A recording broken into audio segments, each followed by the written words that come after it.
on Friday.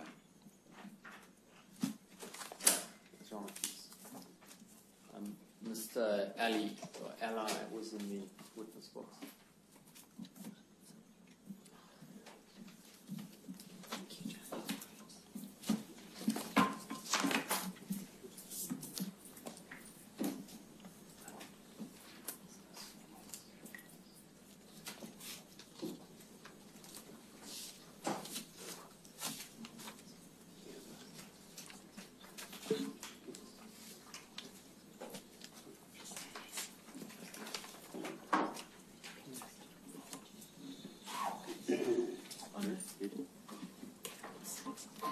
Is he here?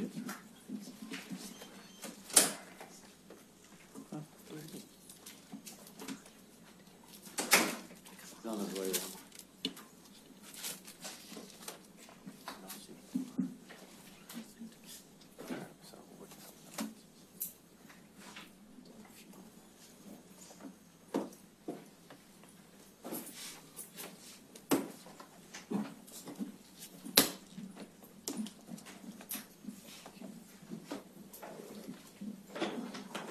Yes, Mr. Chair.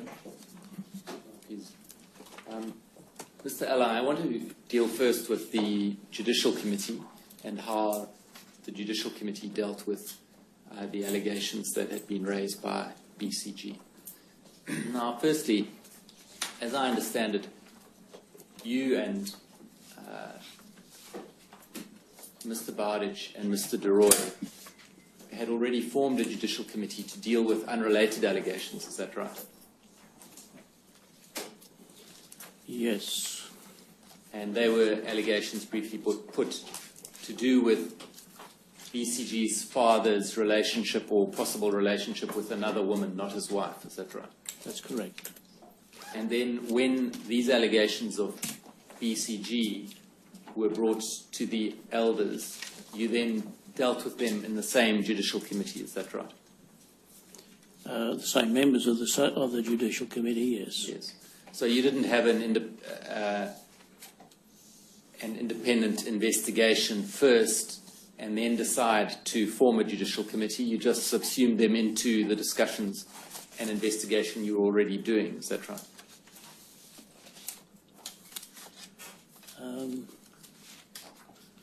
I know it followed fairly closely, but I'm not sure of the time element there, no, but it was tied in pretty much together. Well, that's right, isn't it? That in the meetings that you had with various people who were involved or had an interest or were witnesses, you discussed these matters together. In other words, the question of BCG's father's relationship with another woman, as well as BCG's allegations. That, I believe, came at the end, later, after we had dealt with the father. Well, I'm going to show you your notes in a minute. We'll come to that, but let's just get it clear what you mean. Do you mean to say you had dealt with the other allegations and made a finding on them, and then only thereafter you dealt with BCG's allegations? Yes, followed through, yeah. Now, I think your memory may be failing you on that, Mr. Ally, and in that regard I'll refer you to tab 3 of the tender bundle.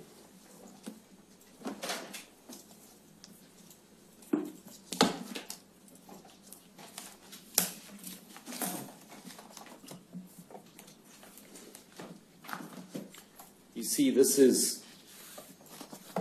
the report of your Judicial Committee. We can scroll down and see the names at the bottom.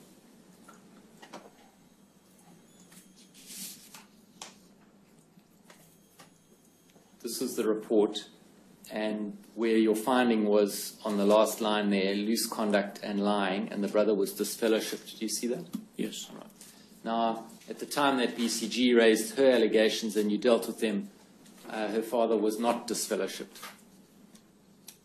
Not on those allegations, but on what we dealt with him of an immoral course that he had taken with his wife. That's the founding or the findings that we had that we refer to on that loose conduct line. Yes, I see that. But at the time you dealt with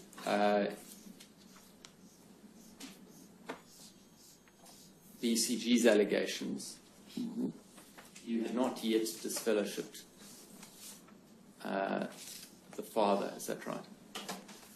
We had taken the steps of announcing that disfellowshipping. Well, we had completed that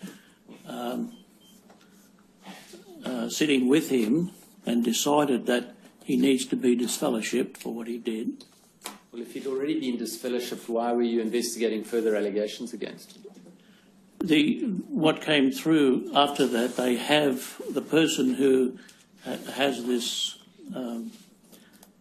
loose conduct in line and was referred to disfellowshipping had 7 days to appeal if he wanted others to hear his case against what we decided. Then a further committee could be made available to follow through. So there was at least 7 days before we could announce that he was disfellowshipped, that he acted in that way of saying, I would like another committee to sit in and hear my situation. Right, well, let's just straighten out the chronology. If you take a look at tab 4.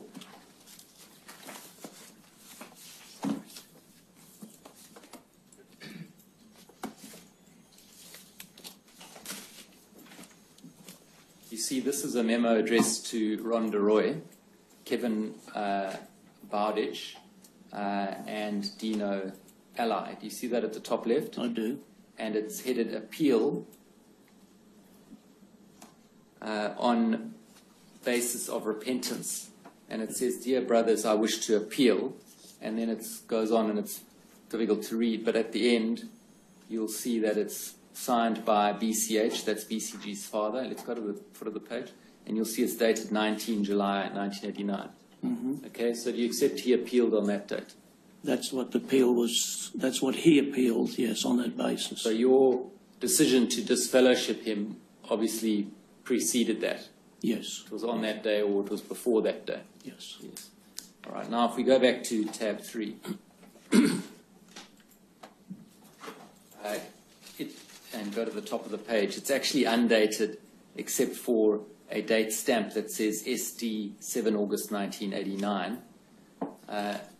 Do you know how that stamp came to be applied there? No, I'm not sure. They would suggest it's the service desk received that on the 7th of August 1989. Okay. And if we go to tab 5,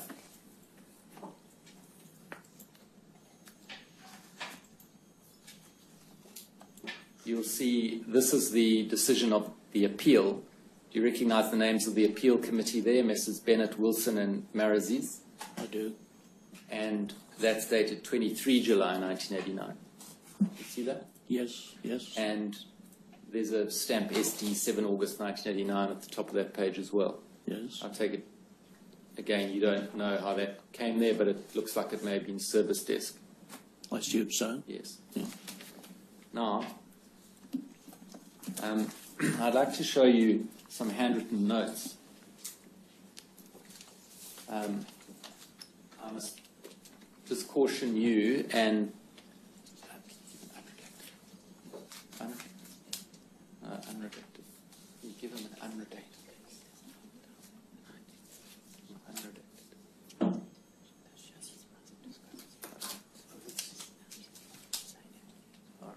Okay, I understand you've been given a copy of some handwritten notes that's been redacted, but with pseudonyms inserted where the redactions are. Is that right? Okay, yep. Is that what you have? I have, yes. We have copies on the page.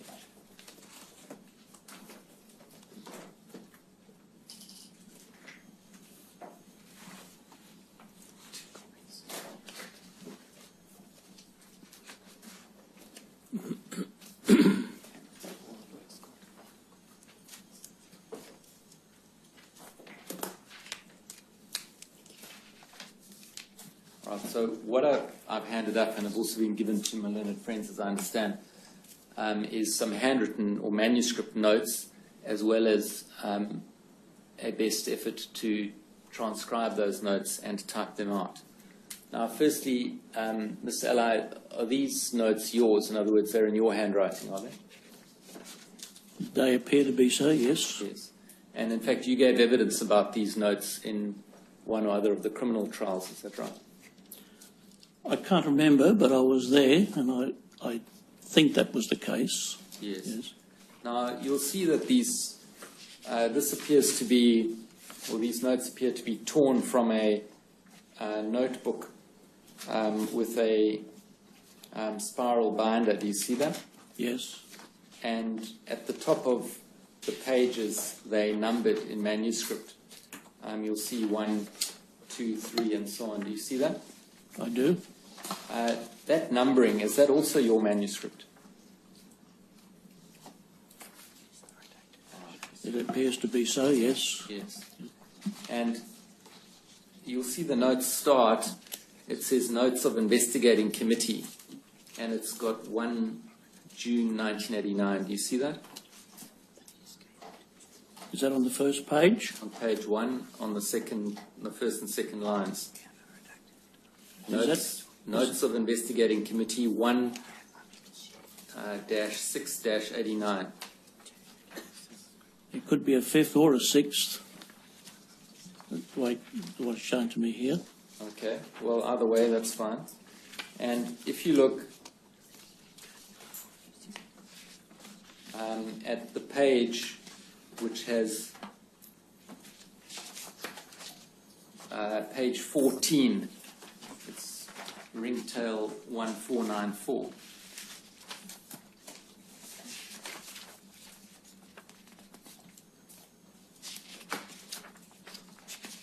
Right, do you see that? Now the next page is actually unnumbered. It's at 1495, and at the foot of that page it says 19-7-89 BCH appeals faxed to Kevin. Do you see that? Is that on after page 14? And there's another page without that 15. Yes. At the bottom of that? It's an unnumbered page between Yes. 14 and 15. Yes, I see that. And then equally after, at the back of page 15, there's an unnumbered page. At the back of page 16, there's an unnumbered page, and so on. So, and we take it, Mr. Ally, that the pages that precede that unnumbered page on the screen now, which is the back of 14, deal with matters that you dealt with prior to the appeal.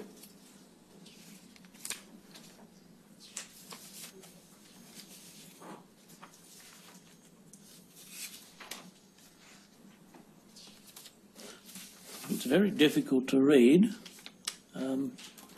It's okay to take a little bit of time to look at that. Yes.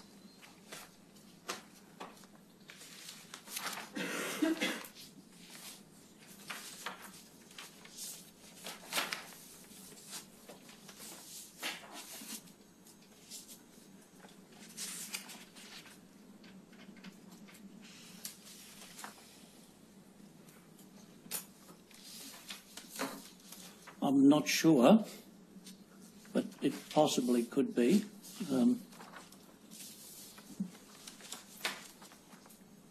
Well, I'll show you,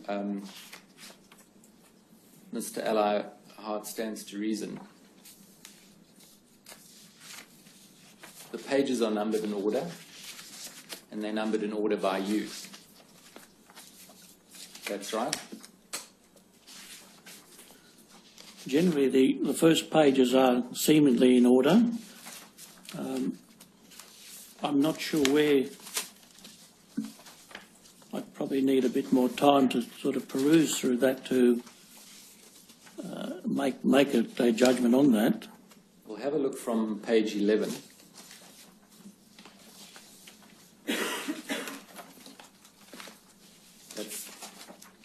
Stringtail 1488.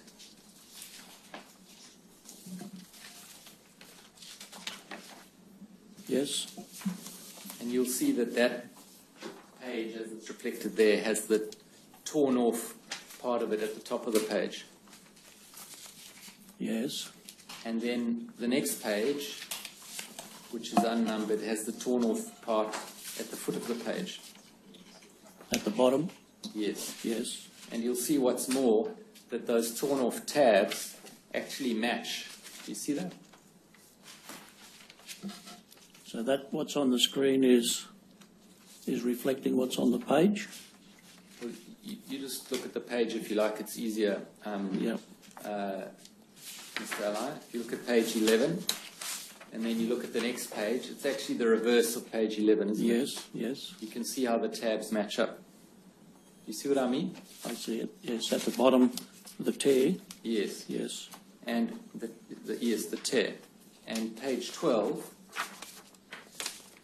the reverse of page 12 is actually numbered 13A for some reason. But you see that it's the reverse of the same page. Yep. Yes. Mm-hmm. And 13 then has the page following 13 is the reverse of page 13. Do you see that? Yes.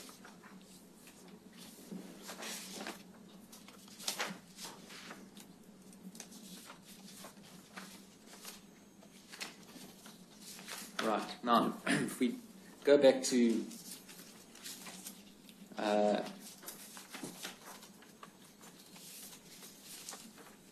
earlier in the piece, and in particular, if you take a look at page 4, so Stringtail 1481.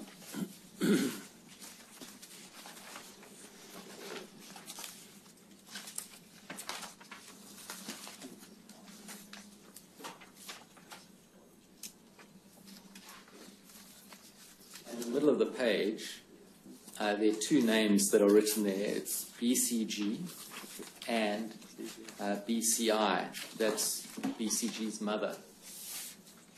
And those are underlined twice, those names. And then it says, it's got a dash, and it says molesting, exclamation mark, 4 or 5 times.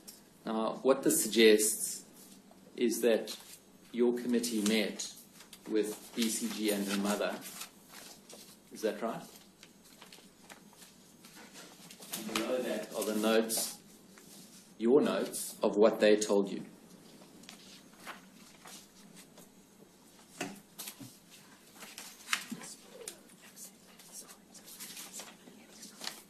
It appears to be so, yes. Yes. Yes.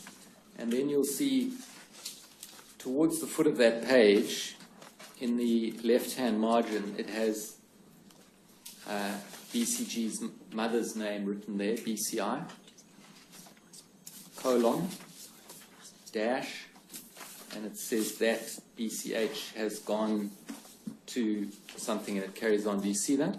Yes. Right. Now, what you've recorded there next to those dashes is what BCG's mother told you, not so. Your note of what she told you.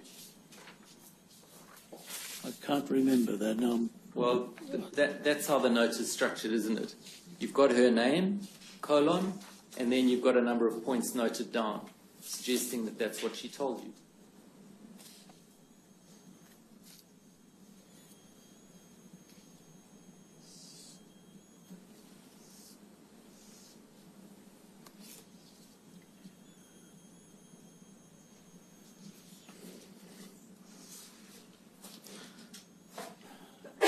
Seem to be struggling with that.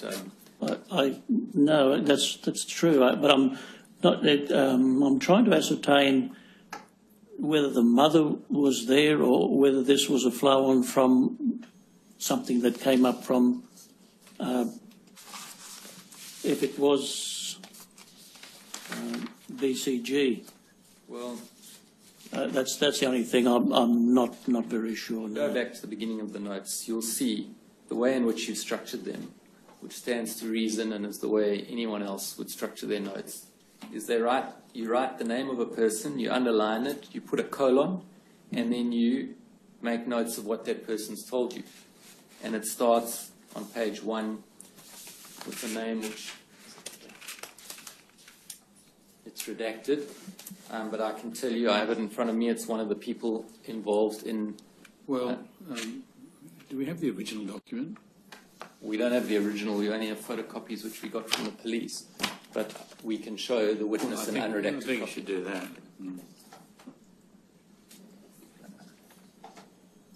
And are there lines on the page above BCI in the top third? Is that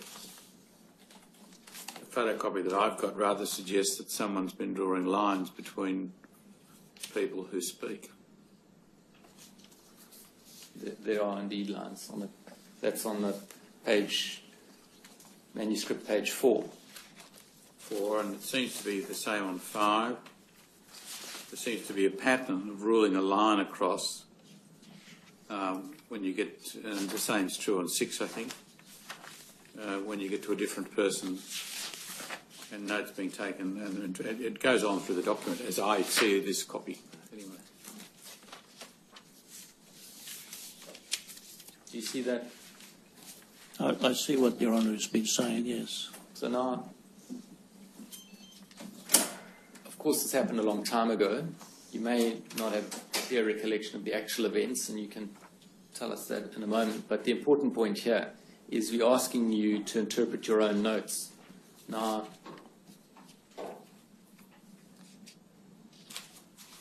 the way in which it's structured makes it very clear, I suggest to you, is that it's recording that you, as you met with different people and they told you things, you've written their name and you've recorded what they've told you. Do you accept that? Based on what's been written here, yes, I would accept that, yes. And there's no reason to suggest the contrary, is there? On the face of that, I wouldn't object to that, no. We are getting you an unredacted copy, but we can deal with what's on page 4 in the meanwhile. Do you have page 4 in front of you? Yes, yes. It's the one on the screen. And you'll see the last line says, BCH, that's GCB's father, has abused 2 younger children, possibly, and then it says BCK, that's the oldest daughter, 2, at age 2. Do you see that? Yes. Now, that's what the mother told you, didn't she?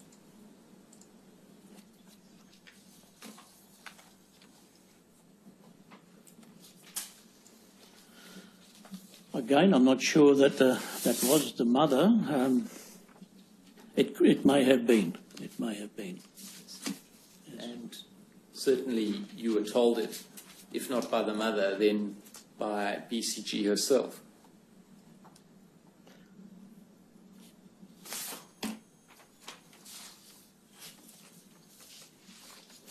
That I can't recall, but if it's in the notes that BCG did that...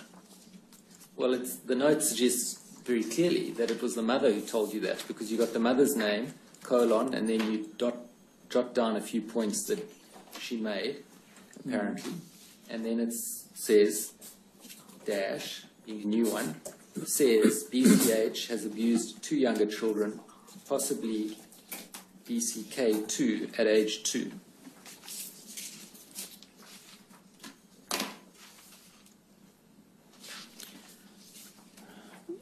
That's on the basis. It's very difficult to do that. One can assume that wherever I put a dash in the notes against the name, that one can assume that that person said that. Yes. And then if we look at page 5, you'll see it has BCK. That's the eldest daughter. And it's underlined twice, and it has a colon, and then in brackets it says by herself. Do you see that? Sorry, just still looking. BCK. There's an unredacted copy you've been given now. Obviously, you appreciate, Mr. Ally, that we're doing our very best not to mention the names of these people involved. Certainly. Yes.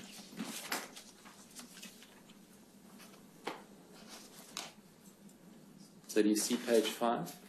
Yes, I've got that now. And you see it has the name of the oldest daughter, Correct. who I think is your daughter-in-law. Yes. And it says in brackets, by herself.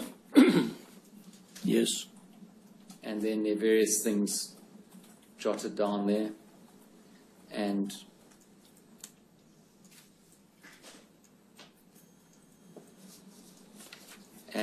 in the 9th line,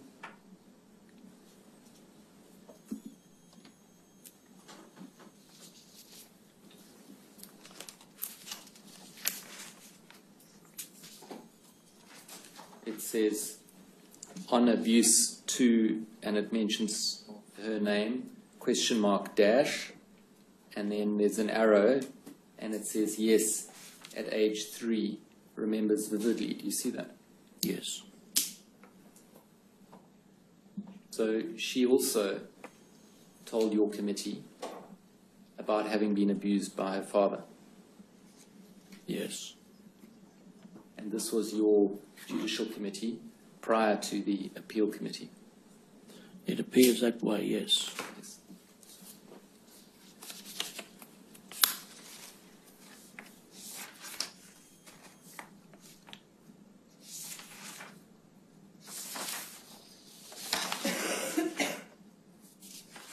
And then, if you look at page 8,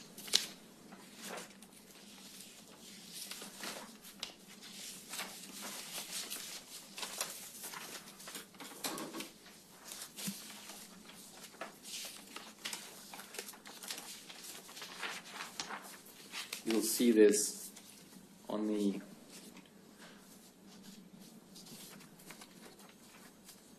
sixth line where it's indented. It says she does not like what Dad is doing with, and it has a redacted name, that's the other woman, and commendably when pulled up before the other woman by the father to deny charge of molestation to the eldest daughter, BCK, she insisted on the truth despite the father's efforts to the contrary. Do you see that? I do. And the she that's referred to,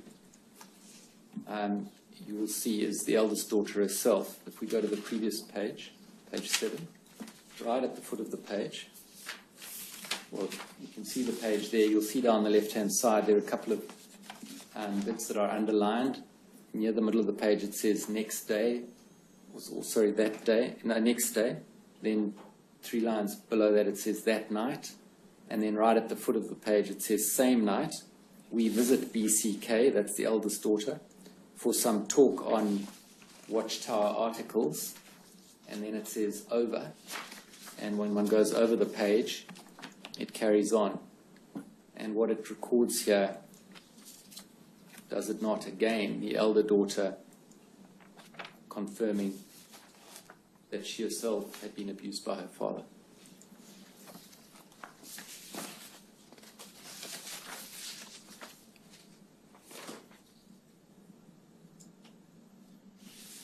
It does, yes. Is that your references to the second line? It's the second indented line. Yeah. Yes. Second and third. I beg your pardon. Third and fourth. Deny charge.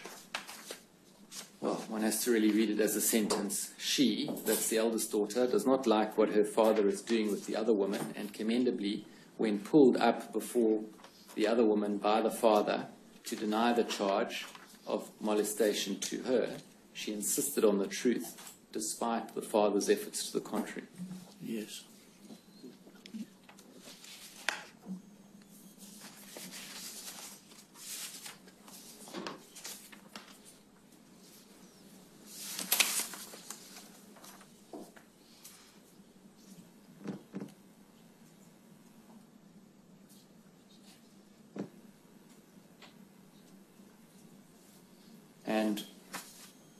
if you then go to the reverse of page 11, which is ringtail 1489,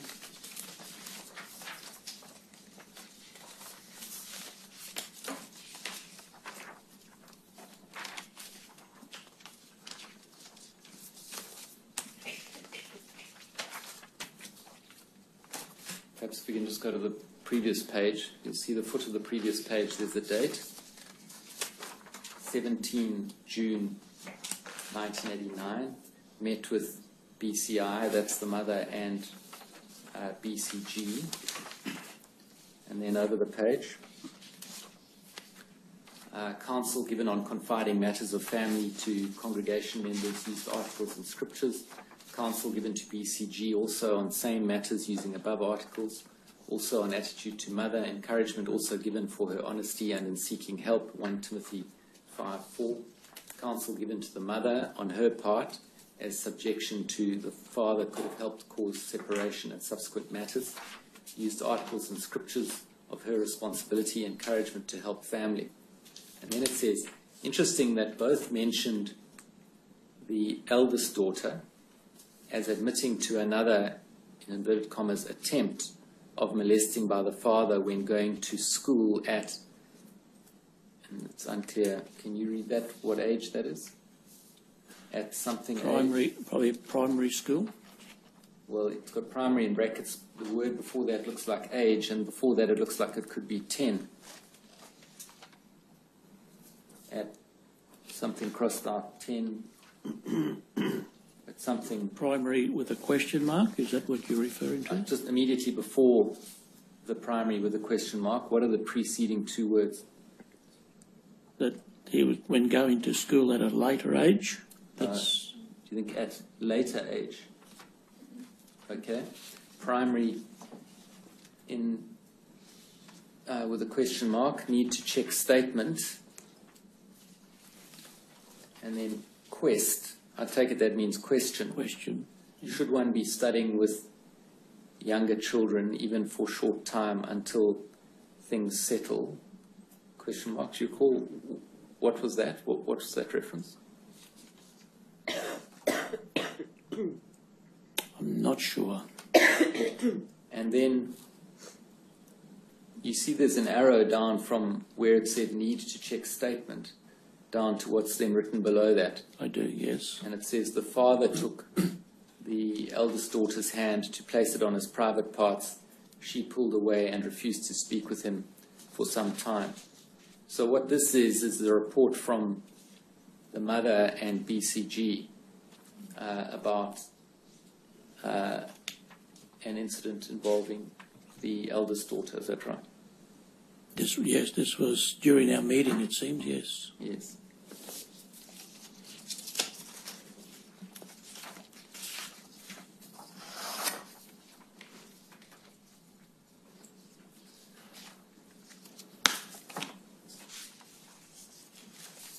And then finally, for now, at page 14,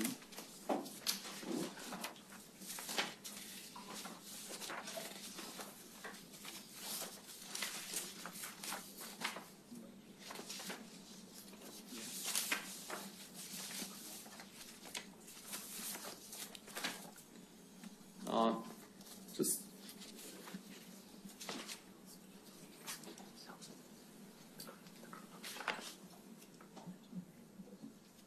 you'll see at the foot of the page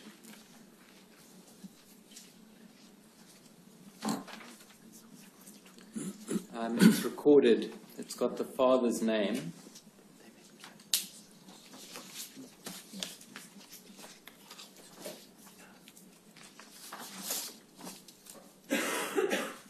And then can you read it out? Read your handwriting, Mr. Allard.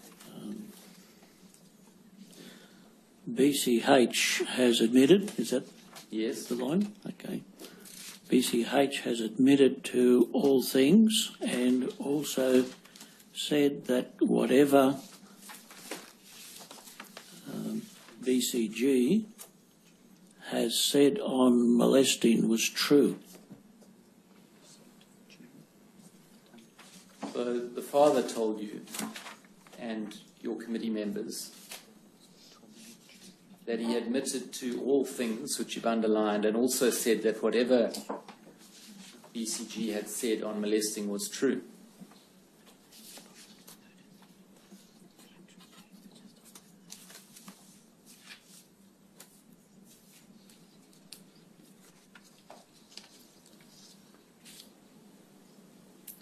That's how it happened, isn't it?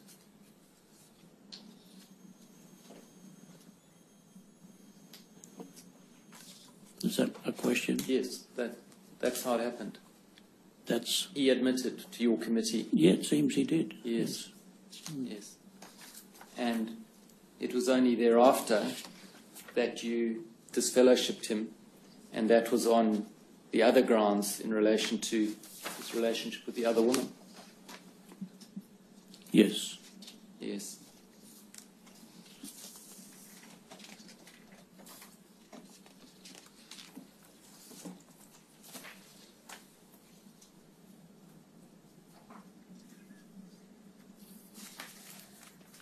Now, what did you do with these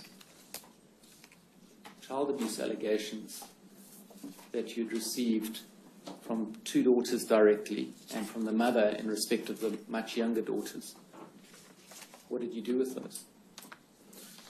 This was, from my memory and from the notes, it'd be good to read them in entirety. I believe that at the end of our findings, we could only, having dealt with one issue at that time with him on the first matters of leaving his wife, the father leaving his wife and going off with another woman, we had to deal with that. From what's been brought out here, it would seem that having done that, he appealed that decision.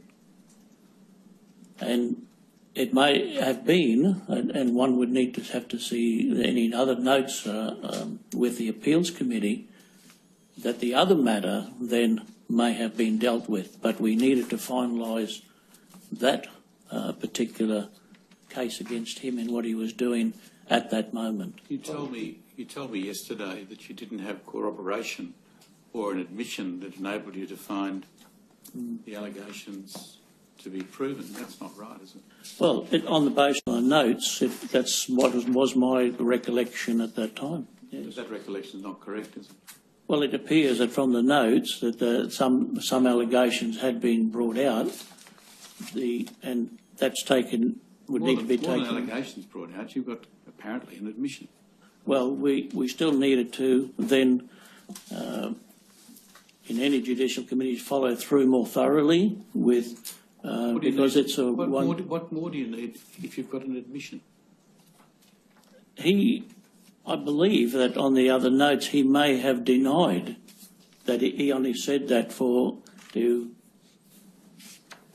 do what he can to get out of that situation. But that's the aspect that we would look at.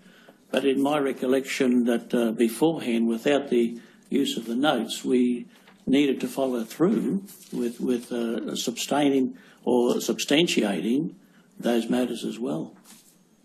Mr. Ally, you had received allegations of extremely serious conduct by a father against 4 of his daughters. Not so? They were allegations, yes. Yes. Well, they were allegations, but they were directly from 2 of the daughters themselves, who by that time were adults, albeit young adults. That's right, isn't it? Yes. Yes. I'm sorry, can I ask again that last, what you said at the end there? 2 of the people who reported this abuse to you were themselves the victim of the abuse. And at the time they reported, they were adults. Yes, yes. They were not very young children. You're talking about BCG and her elder sister. Yes, yes. And you then had the mother tell you about what the father had done to the two younger daughters.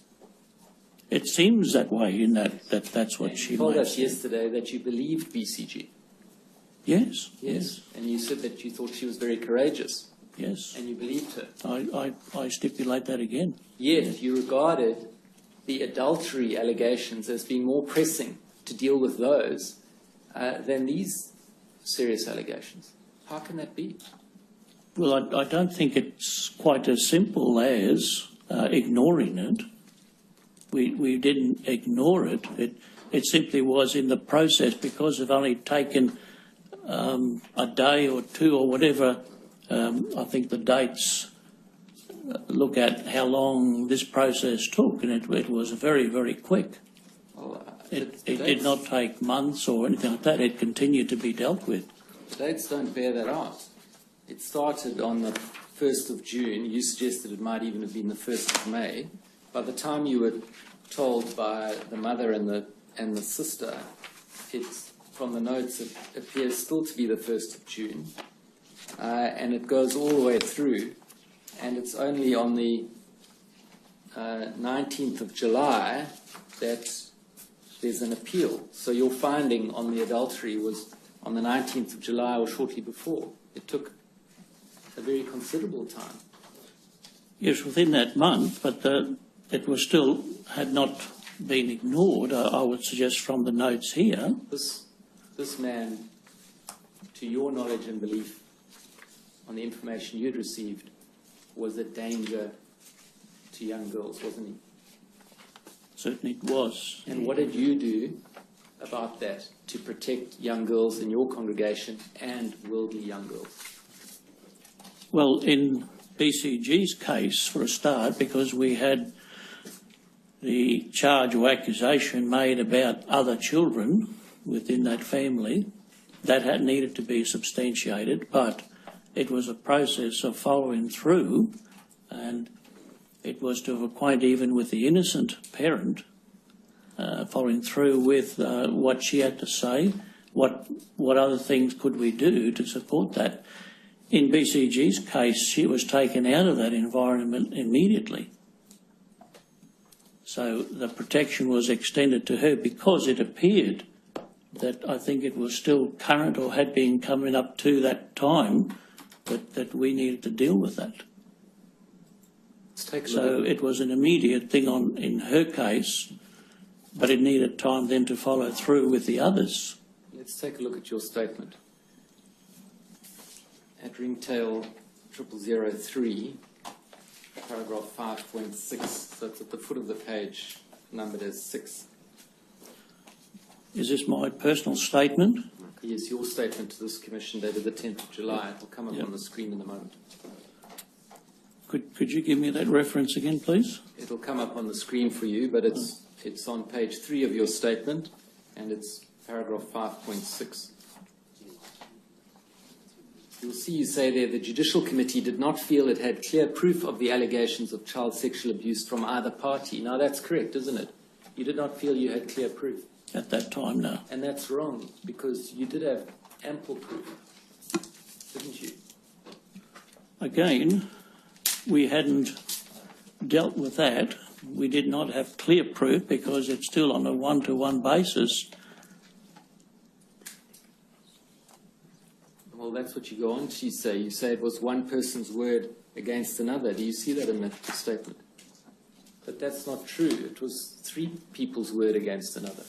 It was the eldest daughter, it was the next daughter, BCG was 17 at that time, and it was the mother. Mm-hmm. So it's false what you've written here, hasn't it? It wasn't one person's word against another. It's, again, in making that statement, that was my recollection. And then you say, however, the committee concluded it had a basis for disfellowshipping BCH for his conduct with the other woman and his lying. Do you see that? Yes. So you dealt with them together. You felt you didn't have sufficient proof on the child sexual abuse allegations, but you did on the other allegations. Not so. Well, we had proof on one instance which we could act on, which we did. The adultery. Yes. And notwithstanding the admission made by BCH and the evidence of the mother and the two elder daughters, you felt you didn't have sufficient to act on the child sexual abuse allegation? Not at that time, no. Well, let's take a look at your report to Bethel, back to the branch. It's at tab 3.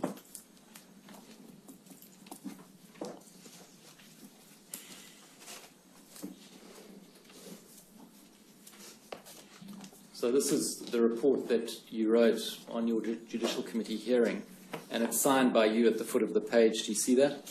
Scroll down.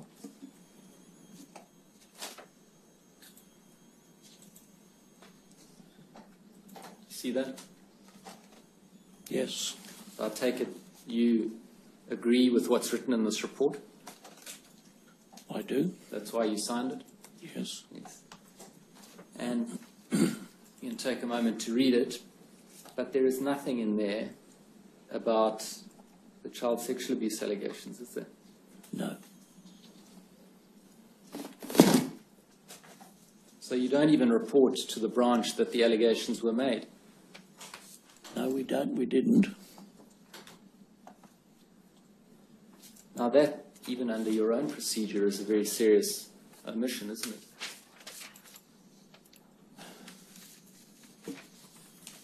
It would appear so, yes. Because very serious allegations have been made against someone, and even if they're not accepted by the Judicial Committee because it's one person's word against another, they're supposed to be reported in case other allegations are made in the future or other similar allegations have been made in the past. That's what's supposed to happen, isn't it? No, I think that the recent not the recent ones, but the guidelines that we had at that time did not suggest that we report that to the branch. That came, I think, more prominently anyway, in the 90s, early 90, 91, 92. 1991 guidelines. Yes. What is the name of the guidelines that have preceded the 1991 guidelines? I think that was pay attention to the flock. I call for that, Your Honour, perhaps from my learned friend Mr. Totley's client. The preceding manual to elders, the one that preceded the 1991 book, which is at tab 80. Your Honour, I haven't got it with me personally, but if we've got it, we'll of course produce it. I'll have instructions taken straight away to ascertain its location and have it produced to the Commission. Thank you.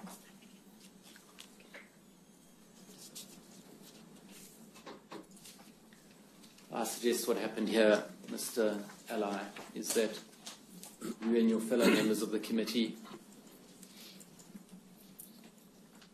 wrongly concluded that there wasn't sufficient evidence to accept BCG's allegations.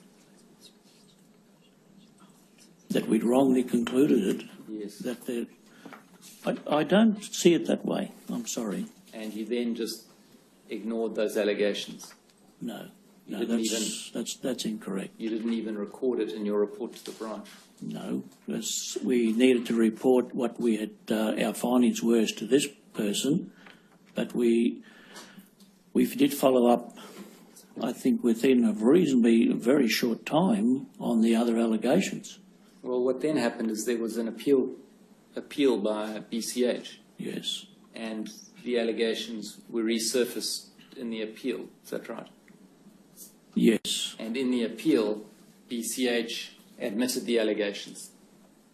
I believe so. That Well, could have been the case. You were there, weren't you? I was there as a listener or a bystander. Yes. Yeah. So there was we were not directly involved. There was an appeal committee of elders Bennett, Wilson, and Maraziz. Joe Morazes? Yes. Yeah. Were they from another congregation? Yes. And the Judicial Committee of you and Mr. Bardich and Mr. DeRoy, you were also present during the appeal committee As hearing. witnesses, yes. Yes. And in that hearing, when confronted with the allegations, BCH then admitted that he had abused his daughter, BCG. I can't remember that. That may have happened. And in any event, the appeal committee then confirmed the disfellowshipping and added to the grounds you had found of loose conduct and lying, added the grounds of porneia in the form of gross sexual acts against his teenage daughter 5 or 6 times during the latter part of the previous year. I believe so, yes.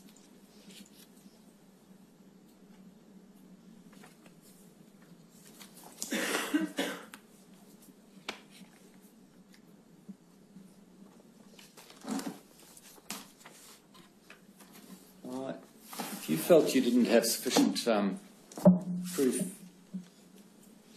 Mr. Ally, did you consider reporting these matters to the police? No. BCG didn't ask you not to report to the police, did she? No. Even after the confession by BCH, you still didn't consider reporting to the police? I can't recall that she did, no.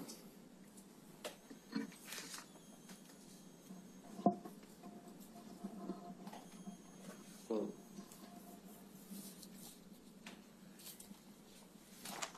I asked whether you considered reporting the matters even after the confession. I did? Yes. Did you? You didn't, did you? No, I didn't, no. And can you explain why not?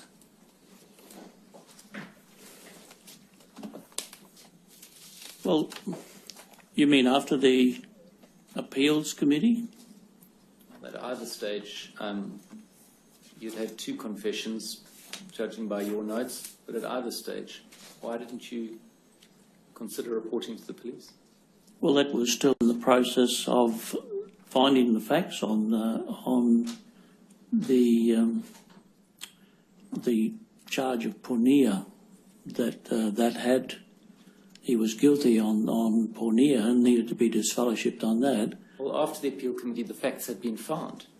There was no fact-finding continuing. After the appeal committee, why did you not consider reporting to the police?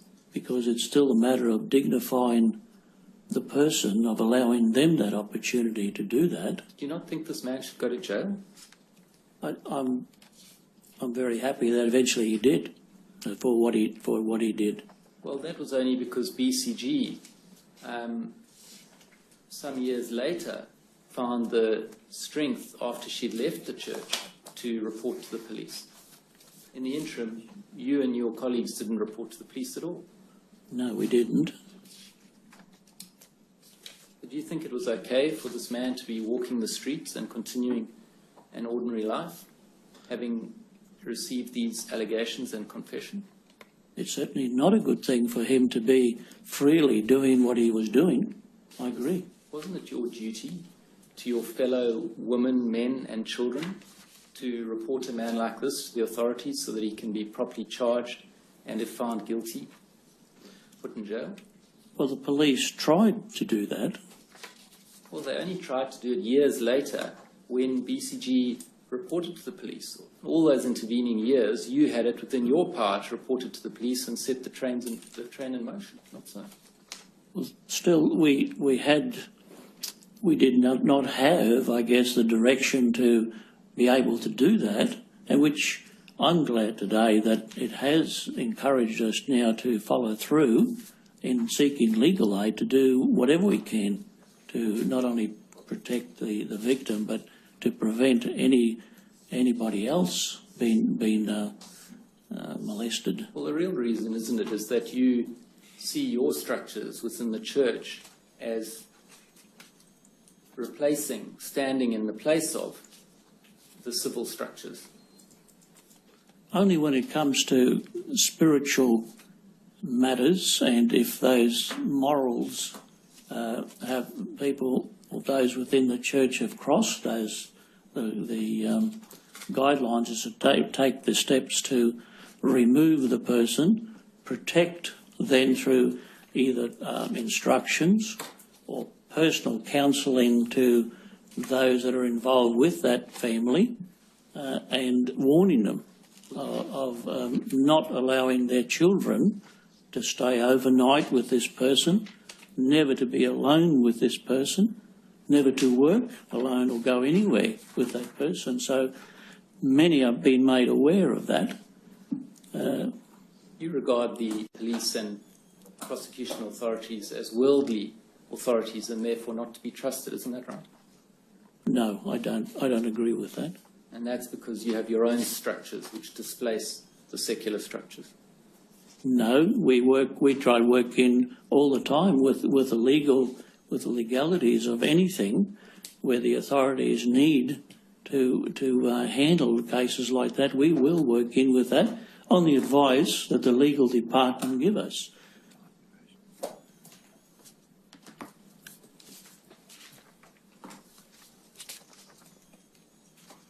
Further questions, John? Does anyone else have any questions? Yes. Yes, I will, Your Honour. I'm just having some difficulty reading some of this to formulate the questions. So a little bit of time. What do you want me to do? If I could have 5 minutes before I've now been given a transcript of the handwritten notes. So I'm just trying to. I think you should go second anyway. So, Ms. David, Yes, Yes, thank you, Your Honour. Just to be clear, in relation to the confession that you have noted in the notes that were just read out to you with counsel assisting, do you not agree that that of itself is proof, isn't it, according to the criteria of the judicial standards? It may be considered, but we needed to substantiate. But isn't the confession of itself, isn't that what your guidance says? That it can be either a number of witnesses to the one event or a confession? Of the same incident? Just a confession by the Of the accused. wrongdoer? Yes. Yes. So a confession of itself is sufficient evidence, isn't it, to prove that It matter? is. Yes. Quite But true. in this case, you just ignored it. No? Well, you weren't satisfied of it, were you? No, we needed, I think in it's hard to define that, but except to say that the person may say things on the spur of the moment because they needed to get out of that situation. We needed to follow through to make sure eventually that this was the case, that this was true, that we could act on that. So you have a person that you considered to be brave in the form of BCG. Yes. And a person you said yesterday that you believed and had no reason. In fact, you said you believed her. And then you also have a confession, but you choose to disbelieve the confession. Is that the situation? Well, the confession, I don't think, was a confession in the sense of saying that he meant it. This is what I'm conveying that. I don't understand this. Someone says to you that they accept that they committed what amounts to a serious crime, correct? And you say they might do that, confess to a serious crime to avoid a situation. I do not understand. Can you help me to understand what you mean by that? A person may say things, whether to get around something or not, and then deny it later, or try and prove it. It was that manner. It was the manner, perhaps, that we needed to follow through to make absolutely sure that because if a person says that and then backs away from it later, we're left stranded, and then the victim is also left stranded. And we found that to be the case with what proceeded after that with the courts, where even they found it difficult to go through a number of times to get him to admit to that. And even then, they found that he wouldn't do that. So this is what we were faced with, I feel. I can't speak for the other members, but we needed to follow through to substantiate that thoroughly and make sure absolutely that it was absolutely true. That's the way I would comment on that Is reason. this your own thoughts, or is this how the Jehovah's Witnesses decide issues? Well, we need to find the evidence, Your Honour, on But are the these your person own may thoughts, say. or are these what the Jehovah's Witnesses generally, how they generally This conduct is their inquiries? our guidelines that we need to follow through and substantiate that. Yes. So even when someone confesses to a serious crime, you don't accept that and make a finding based upon a confession? No, I think in certain circumstances we may have doubts as to the truthfulness of this person who was in a situation of lying already.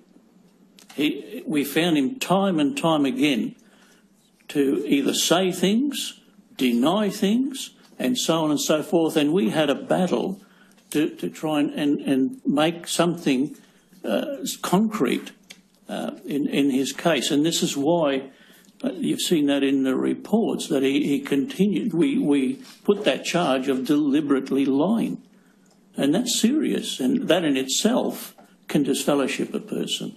Well, it may be serious, but sexual assault of a child is very serious, isn't it? It is. And here you had an account of what happened from a person who you've told this hearing you believed. You also had a confession from the person who was alleged to have committed the act. And you tell me that the rules of the Jehovah's Witness didn't allow you to make a finding based on that material. Is that right? No, that's not correct, Your Honour. We have someone that we believed what she said. We have another person who lies about what they said.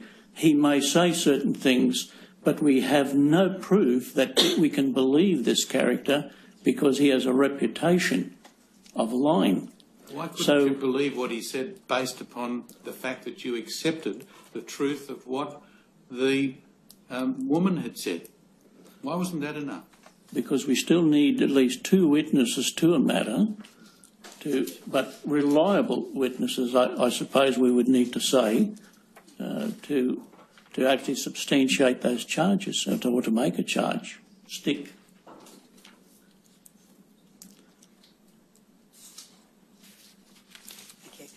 Isn't it the case that that's not? It's not. It is a separate. It is separate, isn't it? You can rely. You're not authorised by the Scriptures to take congregational action unless it is a confession or there are 2 credible witnesses. Yes. That's the position. Just to be clear. It is a position. Yes. Yes. You just changed that in your previous answer. See, isn't it the situation that you are reluctant, aren't you, to make findings of such a nature against a brother who holds a senior position within the congregation?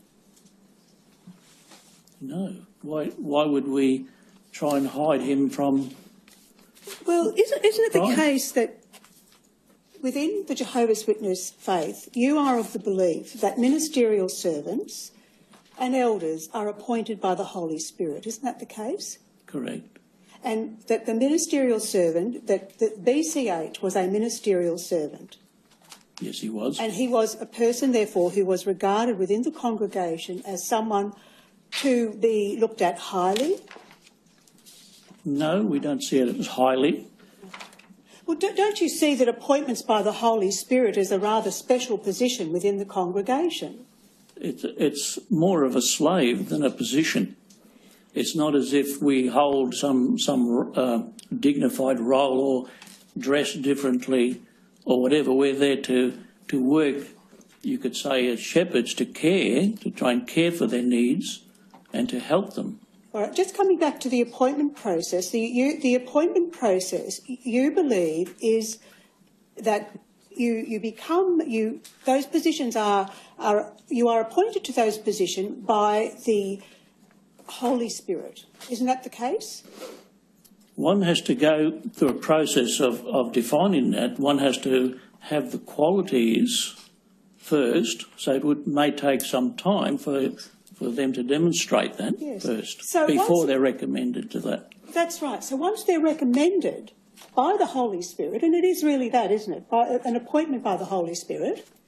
Well, we, in the congregation, we recommend that person be appointed. We send that recommendation to the branch. They look at that situation.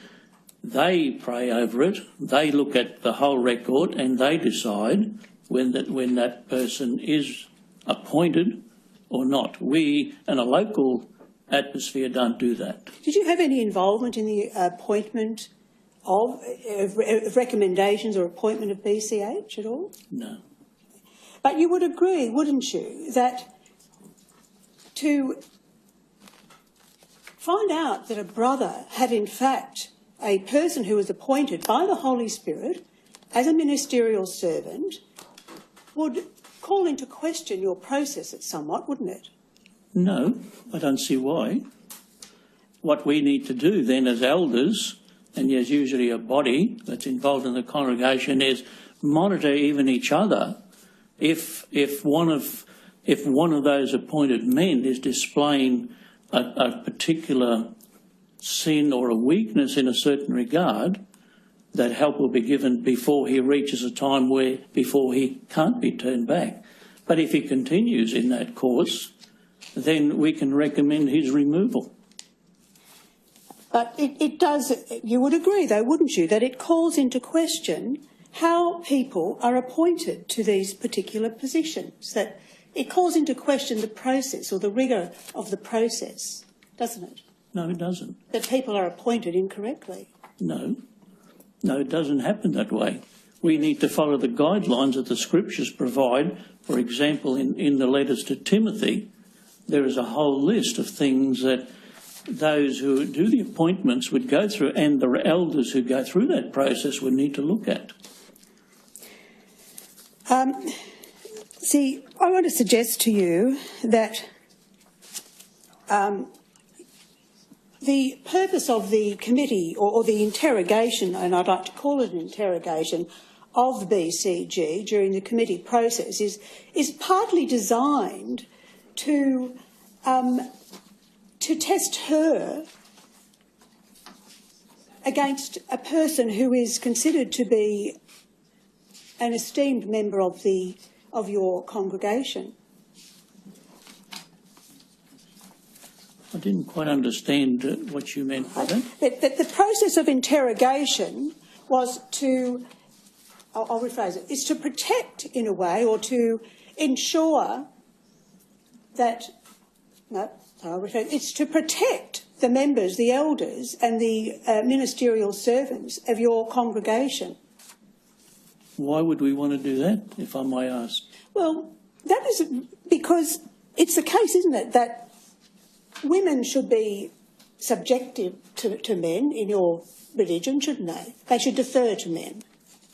They're directed by the Bible and its principles to act on a role that he has qualified for them. It doesn't mean subjection in the sense of do as I say. It means to defer to men, doesn't it?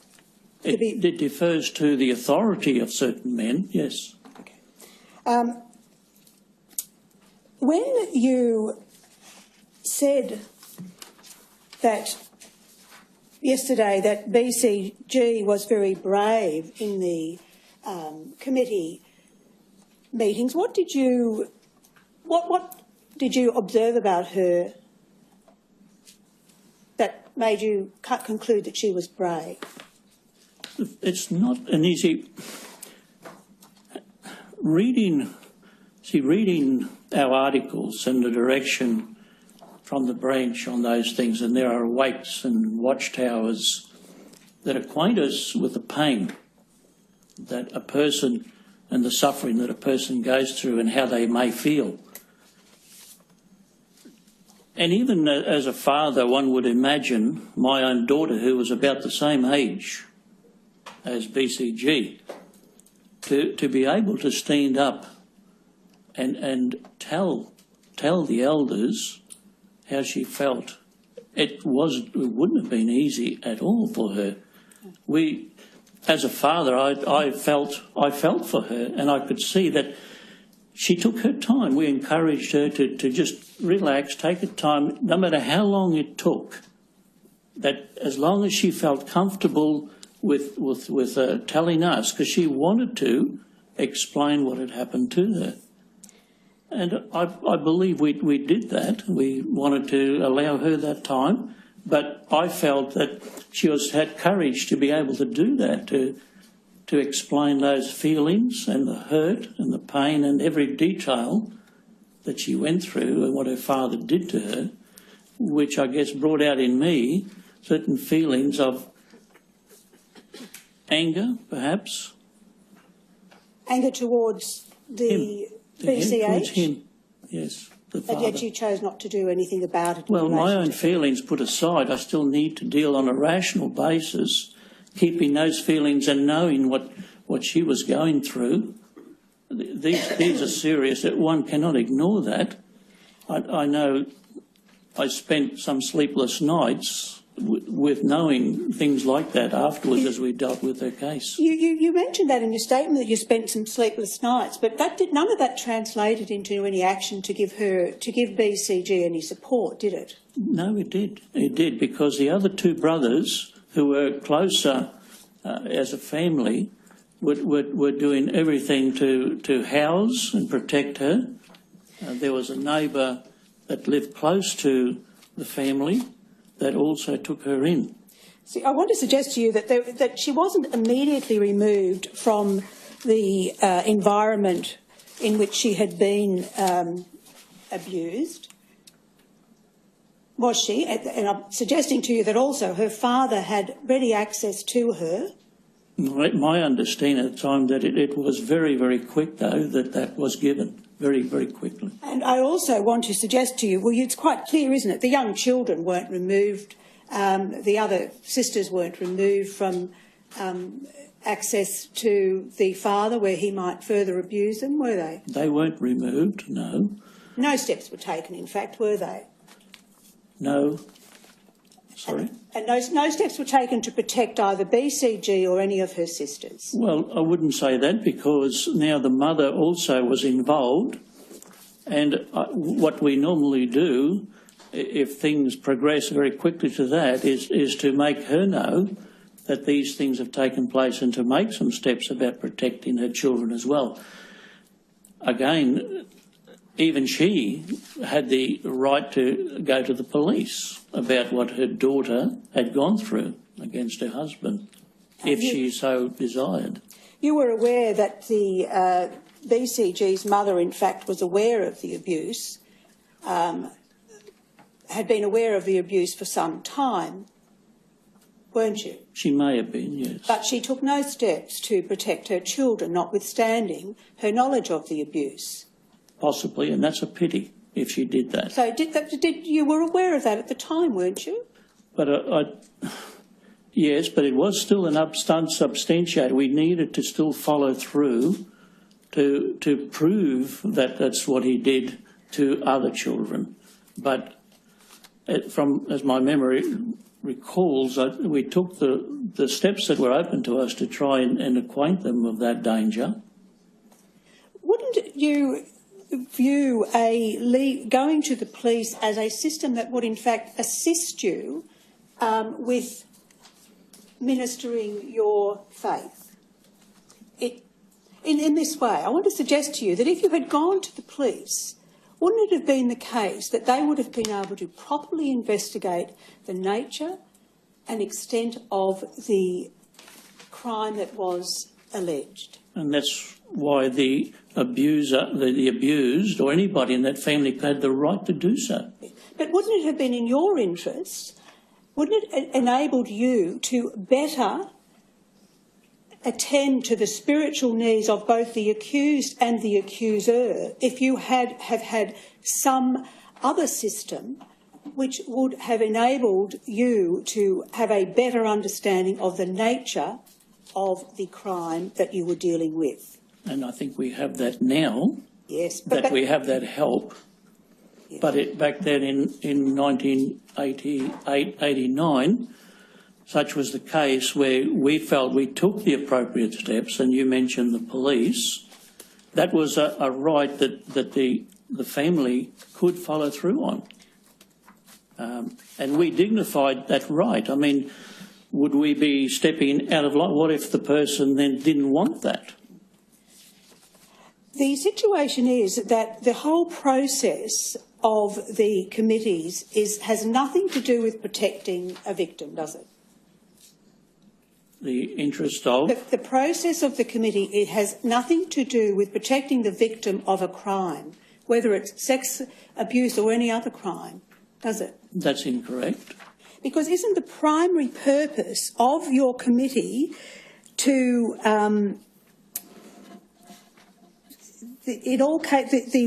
is to restore, in every situation where guilt is established, the primary endeavour of the overseers is to restore the wrongdoer. Isn't that what it's all about? It's really about restoring the wrongdoer to come back to Jehovah, isn't it?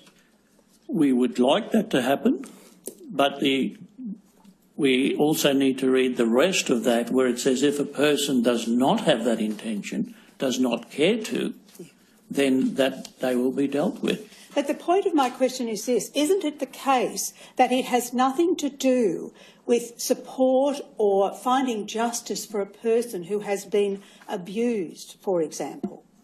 The process has nothing to do with that, does it? Of course it has. It's all part and parcel of finding facts and proving that, and then allowing that individual to follow through with any authority that he or she chooses to. But it's not within our capability or authority to override that and say, I will do that, I don't care what you say. That would be up to that person to follow through with that, of course. That's my understanding. You would have to concede, though, wouldn't you, that you are completely ill-equipped as an organisation to protect victims such as BCG? I disagree.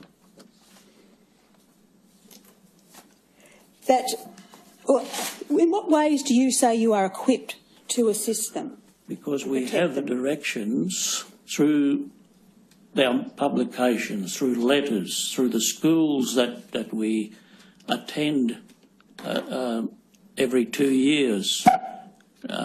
We have visiting brothers or representatives called circuit overseers. We had district overseers who would visit either every 6 months and so forth, that we could discuss further or ring at any time if we needed to, some little clarification on whatever we needed to do. So we had all the helps are available to understand and follow through on the guidelines that we had at that time. You talk about follow through, but you don't actually say what you actually do.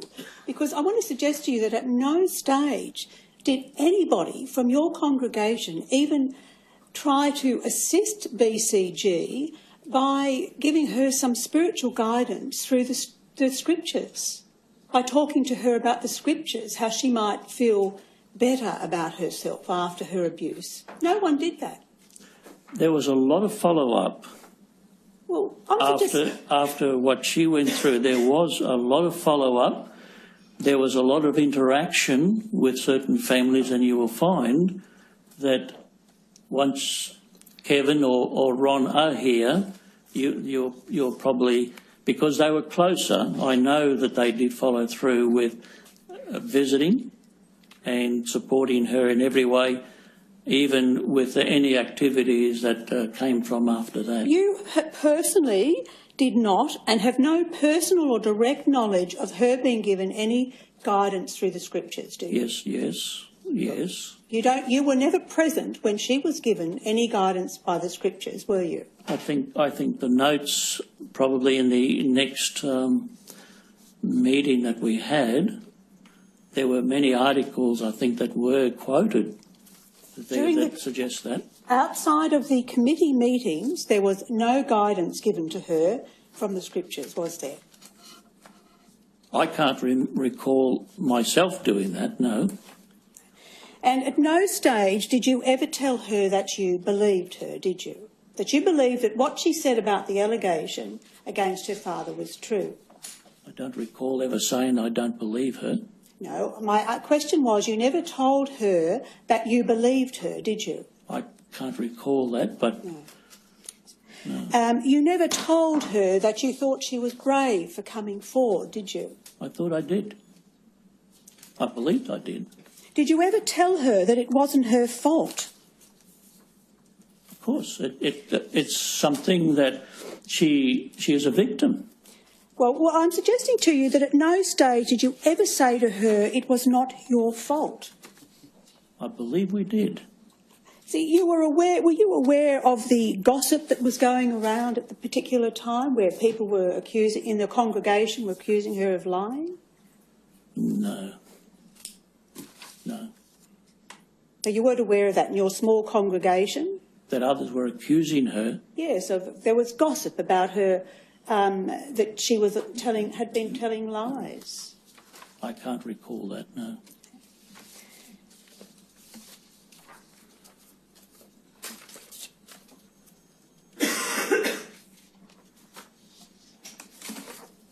Excuse me, I'll give you a minute.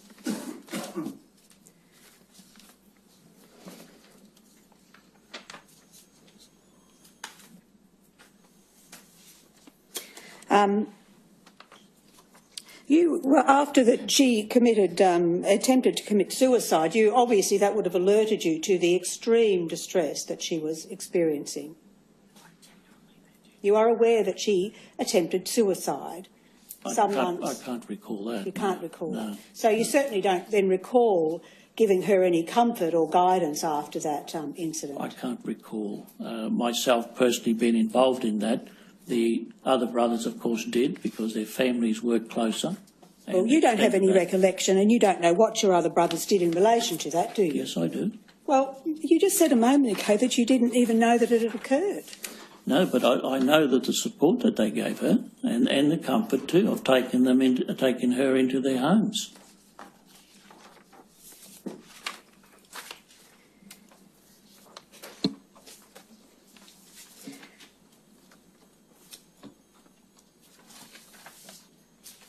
Excuse me for a moment, Your Honour.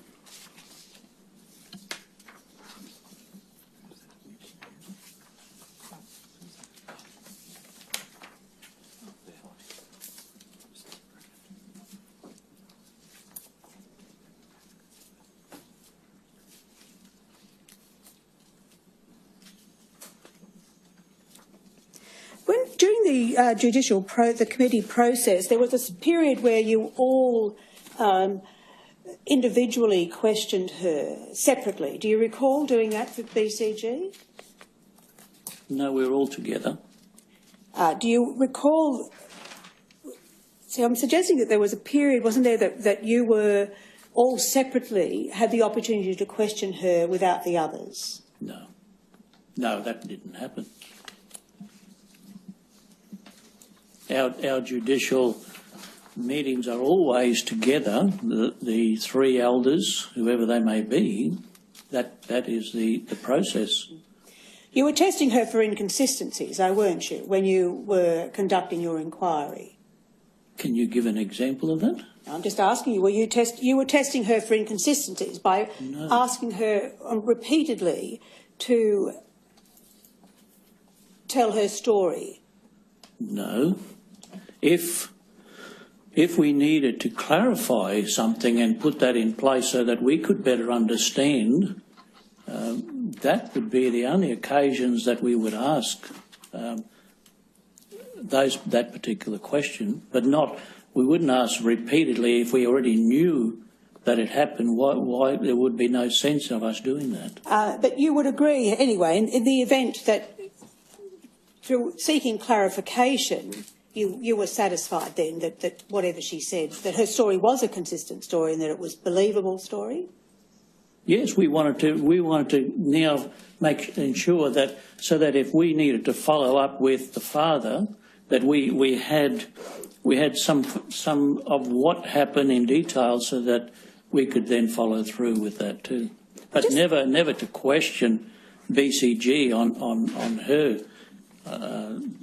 Whether we believed her or not, that would be not correct. Do you still have your notes in front of you that you had made of those meetings, the handwritten notes? Handwritten notes of the meeting, yes. Can you please turn to page 5 of those notes?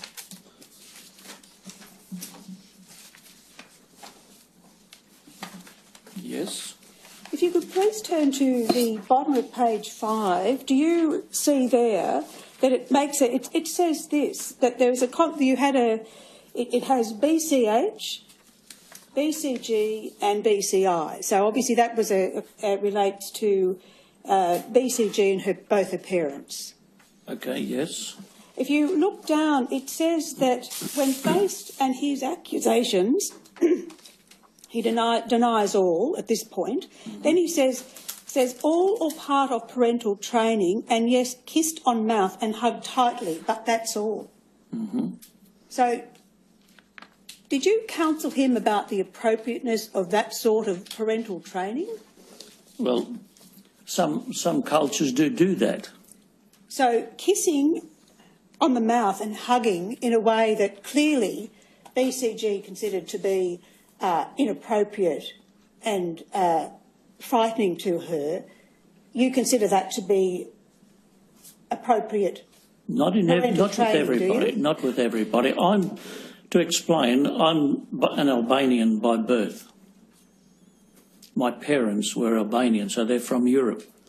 There is cultures there where children and parents do kiss as such. It means affection, and it is taken as such, and that's why, in answer to you, that even here within our own area, Australia, country of Australia, we have cultures who do follow through that. That he was a person of Hungarian. In Queensland, or in Australia, would you not consider that such a kissing of the mouth in a manner that was clearly constituted an affront to the person being kissed would constitute some kind of an indecent assault? I would that now, yes, that would be considered by many as that, yes. And Ms. that was... Ms. David, I think we must take them all Yes, together. sorry. Also,